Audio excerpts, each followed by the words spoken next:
नमस्कार, मैं डॉक्टर आशीष अवस्थी आज आपका डेटा स्ट्रक्चर सीरीज में स्वागत करता हूं। आज हम डिस्कस करेंगे कि हमारे डेटा स्ट्रक्चर में जो एल्गोरिथम हम यूज़ करते हैं उनकी अप्रोचेस क्या क्या है, कितने तरह के अप्रोचेस हैं कि हम डेटा स्ट्रक्चर में इस्तेमाल कर सकते हैं। तो अगर हम देखें तो बेसिकली हमारे पास ये 4 तरह की अप्रोचेस हैं। पहला एल्गोरिथम ग्रीडी एल्गोरिथम होता है, दूसरा डिवाइड एंड कॉन्कर टेक्निक आप यूज कर सकते हैं। हो सकता है एल्गोरिथम ने अप्रोच यूज कर रखी हो बैक ट्रैकिंग की, हो सकता है उसने रैंडमाइज एल्गोरिथम को यूज किया हो। हम जो एल्गोरिथम बनाते हैं वो इन चारों टेक्निक या इन चारों अप्रोच से मिलकर ही बनता है। कोई भी एल्गोरिथम हो आर्बिट्रेरी, उसमें ये कोई ना कोई अप्रोच आपने यूज जरूर की होगी, चाहे डिवाइड कॉन्कर यूज किया हो, चाहे आपने बैक ट्रैकिंग यूज की हो, चाहे ग्रीडी एल्गोरिथम आपने यूज किया हो, चाहे रैंडमाइज एल्गोरिथम यूज किया हो। अब हम इसको एक एक करके पढ़ते हैं। अगर हम देखें तो greedy algorithm works by taking a decision that appear best at that time without thinking about the future. हम लोग भी हैं, हम लोग अक्सर उस समय क्या अच्छा होता है उसको देखकर जो है अपने डिसीजन को फ्रेम करते हैं। जैसे मान लीजिए बारिश हो रही है और बारिश, हम इससे पहले गर्मी थी तो हम बारिश में भीग जाएंगे, जबकि ये हमको मालूम है बारिश में अगर भीग गए तो हो सकता है हमको बुखार हो जाए, हो सकता है हमारी तबीयत खराब हो जाए, लेकिन उस समय हमें अच्छा लगा इसलिए हमने वो काम कर लिया। लॉन्ग डिस्टेंस अप्रोच को नहीं यूज किया, लॉन्ग डिस्टेंस चीज़ों को नहीं समझा। तो इसी तरीके से the decision once taken is never reconsider. अगर एक बार हमने डिसीजन ले लिया हम दोबारा उसको रिकंसीडर नहीं करते हैं, क्योंकि वो एक्शन तो हमने परफॉर्म कर दिया। This means that A local optimum is chosen at every step, यानी उस समय का जो बेस्ट चीज होगी हम वही यूज करेंगे। जैसे कभी कभी हम लोग जाते हैं, हम लोग देख रहे हैं कि रेड लाइट आपकी हो गई है, ट्रैफिक रुका हुआ है, लेकिन अगर पुलिस वाला नहीं देख रहा है तो हम अगर देखेंगे कैमरा नहीं लगा है तो हम आगे बढ़ जाएंगे। ये उस समय तो आपको अच्छा लग रहा है, लेकिन अगर आप दूसरी तरफ है यानी आप टेबल की दूसरी तरफ है तो आपको वो चीज़ अच्छी नहीं लग रही होगी। यहाँ पर भी वही चीज़ होती है कि हम स्टेप करते हैं, ये होप करते हैं कि ये हमारा स्टेप बेस्ट होगा, लेकिन जरूरी नहीं कि वो हमारा स्टेप बेस्ट हो।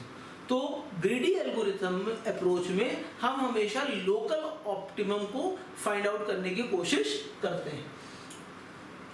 इसके बाद हम बात करेंगे डिवाइड एंड कॉन्कर। ये बहुत पुराना फॉर्मूला है, अंग्रेजों के ज़माने से चला आ रहा है, बांटो और राज करो, डिवाइड एंड कॉन्कर।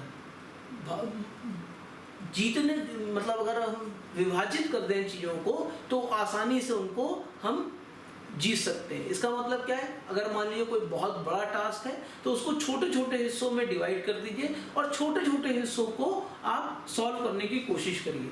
आप ज़्यादा आसानी से कर लेंगे और ज़्यादा अच्छी अप्रोच से कर लेंगे, और जब वो छोटे छोटे पार्ट आपके अलग अलग सॉल्व हो जाएं तो उसको वापस इंटीग्रेट करके पूरे प्रॉब्लम का सलूशन आप प्रोवाइड कर सकते हैं। जैसे मैं अगर आपसे कहूँ कि आप 1000 ईंटें अपने सर के ऊपर उठा लीजिए तो क्या आप उठा सकते हैं? नहीं उठा सकते।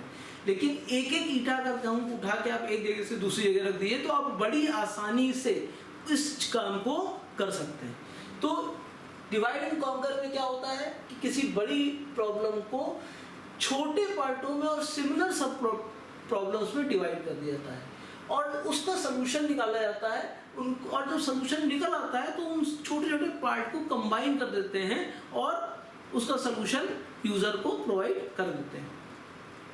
यहाँ ये देखना भी बहुत जरूरी है कि जो आप डिवाइड करते हैं वो इतने ज़्यादा पार्ट में ना डिवाइड कर दिए कि फिर इंटीग्रेशन करने में आपको प्रॉब्लम आए, क्योंकि इंटीग्रेशन कॉस्ट भी आपकी लगेगी। तो एल्गोरिथम में समन्वय बैठाना पड़ता है कि बहुत ज़्यादा आपने विभाजन तो नहीं किया है उसमें। तो ये चीज़ यहाँ पर होती है। इसके बाद अगर हम देखें तो बैक ट्रैकिंग। बैक ट्रैकिंग का मतलब क्या है? पीछे की तरफ जाना। जैसे कभी हम खेल खेलते हैं जैसे चेस का गेम खेलते हो, आप कोई चाल चलते हो तो आप सोचते हो कि अगला वाला आपको कौन सी काउंटर करेगा, उसके बाद आप कौन सी चाल चलोगे, उसके बाद आप कौन सी चाल चलोगे और सबसे आखिर में आप कौन सी चाल चलोगे। फिर धीरे धीरे आप बैक ट्रैक करके आते हो कि वो डिसीजन आपका सही था या वो डिसीजन आपका सही नहीं था। In some problem we have several option where anyone might lead to the solution. We will take an option and try, and if we don't reach the solution we will undo our actions and again try for another option. ये back tracking कहलाती है। Back tracking आप तब तक करते रहते हैं जब तक आपको सोल्यूशन नहीं मिल जाता है। इसके बाद अगर ये हिट एंड ट्रायल मेथड भी कहता है, आप यूज करते हो, अगर एरर आती है वापस आ जाते हो, फिर यूज करते हो, फिर एरर आती है वापस आ जाते हो। इसके बाद जो अलग पार्ट है वो है रैंडमाइज एल्गोरिथम का। रैंडमाइज एल्गोरिथम में हम एक रैंडम एल्गोरिथम को चूज करते हैं। An algorithm that uses random number to decide what to do next anywhere in its logic is called randomize algorithm. जैसे क्विक सॉल्ट है, क्विक सॉल्ट में आप कोई भी पाइवट ले लेते हैं, रैंडम कोई पाइवट ले लेते हैं और उसी के अराउंड उसको सॉल्व करने की कोशिश करते हैं, या आप कोई मीन मान लेते हैं और उसके हिसाब से काम करने की कोशिश करते हैं। यहाँ पे कोई फिक्स और हार्ड एंड फास्ट आपका कनेक्शन नहीं होता है कि किसको हम आप पाइवट मानेंगे, किसको पाइवट मान के आप आगे चलेंगे। तो ये है रैंडम अप्रोच, और इस रैंडम अप्रोच को यूज करके आप आगे चलते रहते हैं।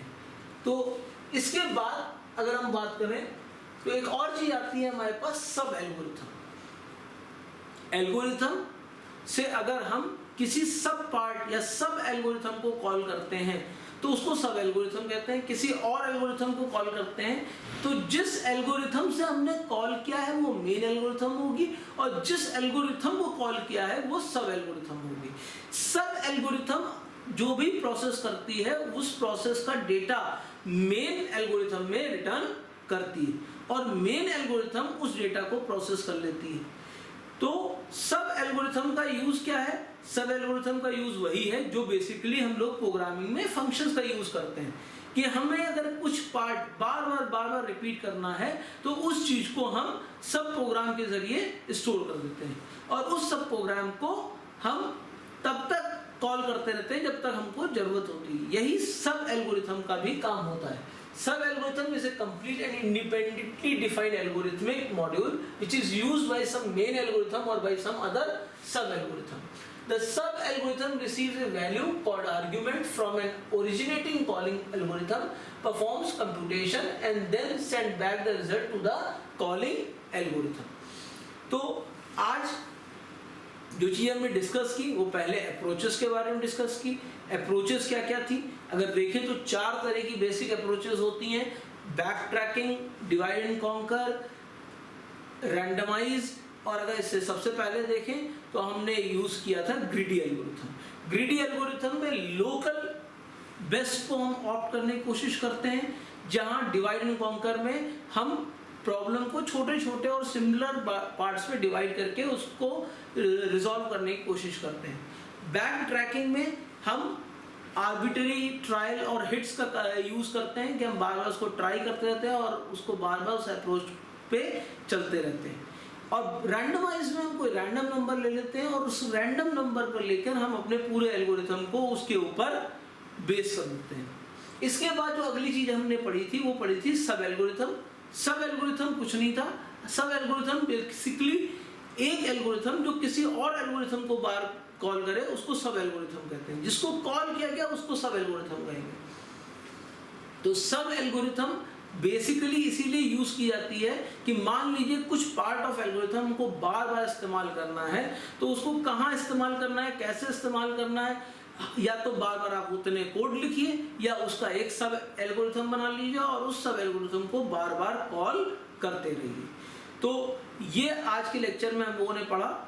इस लेक्चर में हम लोगों ने ये भी डिस्कस किया कि अप्रोचेस कितनी होती हैं। आप कोई भी एल्गोरिथम लिखिएगा तो आपके 4 अप्रोचेस में से ही कोई ना कोई अप्रोच यूज होगी, और यही अप्रोच बेसिकली आपको यूज करनी पड़ सकती हैं। और सब एल्गोरिथम का भी हमने आपको एग्जांपल ले लिया है। आज के दिन इतना ही, तब तक के लिए थैंक यू।